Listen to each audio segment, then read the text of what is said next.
Adapt or die. It's such a simple, almost silly thing to say. It's a cliche.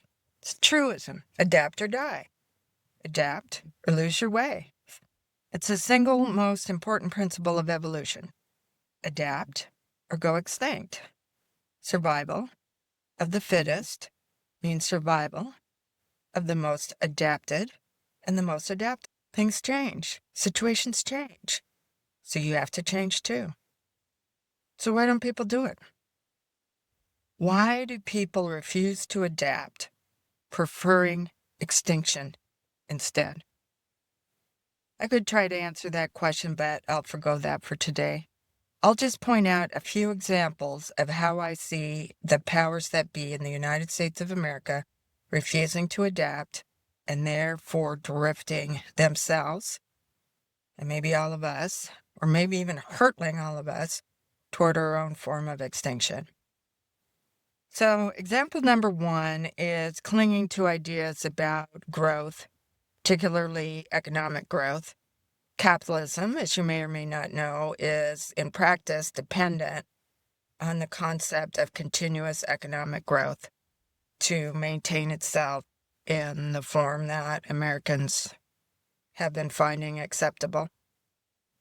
It only saves itself from this relentless push toward growth by periodic recessions, depressions, panics, corrections, economic crashes, that sort of thing. Nobody really likes recessions or depressions or other forms of slowdown and negative growth. But at least they make things exciting, and they reignite the flame of growth worship when they happen, because people think, well, it's going to grow again later, so we're all going to get rich. Or some people do, the ones who aren't absolutely panicked. But here's the thing, nothing on this planet lasts forever, including growth. Economic growth is literally driving us to extinction by ruining the resources of our planet, like clean air and clean water. They're ruining the resources of this planet faster than we can get off the planet that we're ruining. Not to mention changing the climate, which historically is a good way to get not just civilizations, but entire clumps of species to go extinct forever. But the folly of worshiping growth goes beyond that. Because, as far as we can tell, the human population of Earth is not going to grow forever. It's not even going to grow for very much longer. It's going to decline. The underlying driver of economic growth in capitalism, like it or not, is population growth. Endless growth is not good.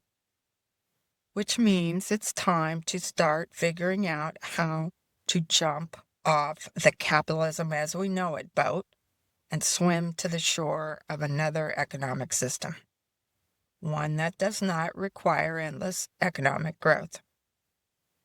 This reality will seem absolutely incomprehensible to many who do not know or have forgotten that capitalism in its present form is a relatively new system of thought, sprouting up in tandem with industrialization. Humans actually have lived without capitalism for the vast majority of their time on Earth. They can live without it again. It's just an idea. It can go extinct, or we can go extinct. Lots of people know this. Regular people, young people, educated people, so educated people, UN people, forward-looking people, even people like Elon Musk. But the people who know, by and large, are not the people in power. Why is that? Because the people in power got into power under the very system that's decaying and destroying everything in sight on its way out. The people in power are saying, no, it works. It made me rich. It made me powerful. If it goes away, I'll lose everything. I'll be just another schlub. And I can't be just another schlub. Because without my wealth and power, I'm not even a particularly good schlub. I have no morals, no talent, no love. God, no. And so on. Which is understandable. But here's the thing, plenty of titans of industry and ego have bit the dust before the ones that are currently in power. The world would survive just as well without you powerful people, and maybe it will even survive better. There were once plenty of people who were convinced that not only themselves, but everything else would die if slavery went extinct in the United States. They were wrong. What killed them was, in fact, fighting to keep slavery intact. Adapt or die. So, let's look at another example. Prisoners of the past. Donald Trump adopted a slogan, "Make America Great Again." That slogan has not only persisted, but become an acronym, MAGA. Notice the word again in the slogan. It's pretty obvious that the idea of MAGA is that the best America that ever was in the past. The Supreme Court in the Scalia days, all the way to today, embraces looking to a past so far removed that it is nothing but the fiction sustaining those who cannot live in the present. Perhaps because it makes their own mediocrity so glaringly obvious to all of those who look. Samuel Alito literally looks back so far. The Magna Carta seems to give people excessive rights against their rulers. The Heritage Foundation, the Federalist Society, so many of Trump's cabinet, especially Stephen Miller, they seem determined to shackle themselves to the past. The pre-Great Depression tariffs and the golden age of Nazism seem to embody the greatness of the past that Stephen Miller longs for. And somewhat more than a quarter of American voters, about half of them over 65, have identified themselves with the MAGA shackled past. A lot of these are white men who once had reason to feel strong and proud, who now quake with fear at the danger they see all around them. The danger is that whatever they had back in the days they never actually lived through will be taken from them. The idea that white Christian men were the natural rulers of the continents and all the people on all the continents. The present, they believe, and most likely the future, will crush their history. And so, like many before them, they refuse to adapt. They hold their imaginary past so tightly that they strangle it. They are willing to kill the future for everyone, just so long as they do not have to release that past. They may go extinct, they seem to reason, but they will, like suicide bombers, take everyone else on the planet with them. I'm not exaggerating. This is actually the way they think. Let's look at yet another example of failing to adapt. Call this one wishful thinking. The Republicans are prisoners of a past so distant that its realities have been distorted by a romantic fog. The Democrats are prisoners of a past so recent that they refuse to believe it's actually in the past.